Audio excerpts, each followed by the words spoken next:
السلام علیکم ورحمۃ اللہ وبرکاتہ۔ میرے نبی پاک صلی اللہ علیہ وآلہ وسلم نے فرمایا کہ تب تک کوئی مسلمان مومن ہی نہیں ہو سکتا، کامل ایمان والا ہی نہیں ہو سکتا کہ جب تک میں اس کو اس کی جان، اس کے مال، اس کی اولاد سے زیادہ محبوب تر نہ ہو جاؤں۔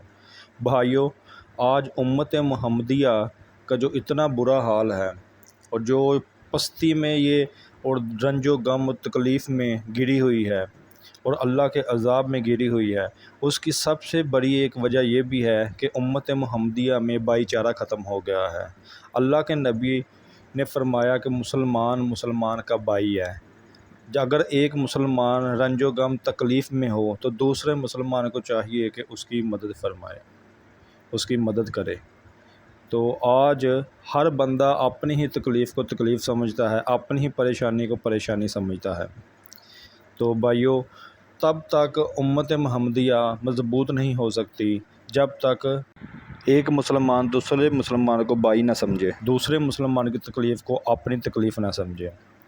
ہر بندہ اپنے ہی مسلک، اپنی ہی جماعت، اپنے ہی فرقے کو لے کے بیٹھا ہوا ہے اور اپنے ہی جو بھی فرقے میں ہے، جماعت میں ہے، اسی کے جو مولانا ہیں انہی کی پیروی کرتا ہے۔ قرآن پاک کو ہم نے چھوڑ دیا، نبی پاک صلی اللہ علیہ وسلم کی احادیث کو چھوڑ دیا اور بزرگوں کے اقوال کو لے کے بیٹھ گئے۔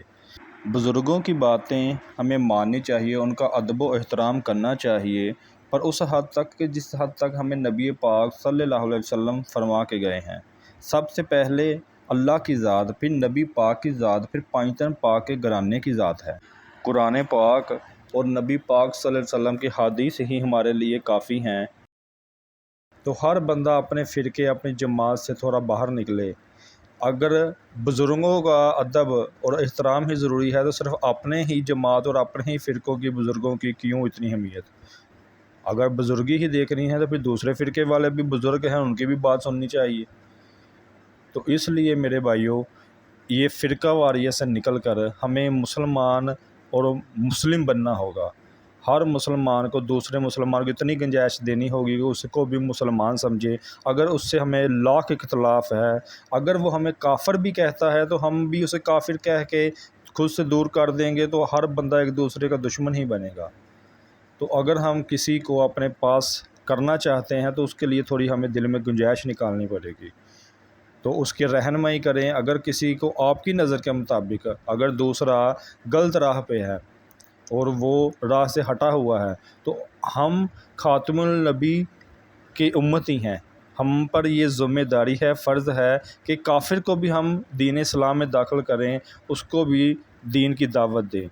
تو سب سے پہلے اپنے مسلمان بھائی کو دعوت دیں اگر وہ دین اسلام سے ہٹا ہوا ہے تو میرے بھائیوں، دلوں کو کھولیں، دماغ کو کھول لیں اور نبی پاک صلی اللہ علیہ وسلم کے نقش قدم پہ چلیں، قرآن پاک کو تھامیں اور ایک مسلمان دوسرے مسلمان کو بھائی سمجھے، دوسرے کی تکلیف کو اپنی تکلیف سمجھیں، تو انشاءاللہ امت محمدیہ ابھرے گی، دین اسلام غالب ہو کر رہے گا۔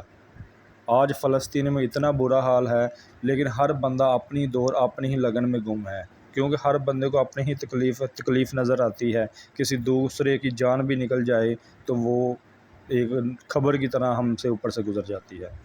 تو اللہ پاک ہمیں امت محمدیہ کی تکلیف، امت محمدیہ کے لیے جد و جہد کرنے کی توفیق عطا فرمائے اور ہمیں دین اسلام کو غالب کرنے کی توفیق عطا فرمائے، اور انشاءاللہ دین اسلام غالب ہو کے رہے گا۔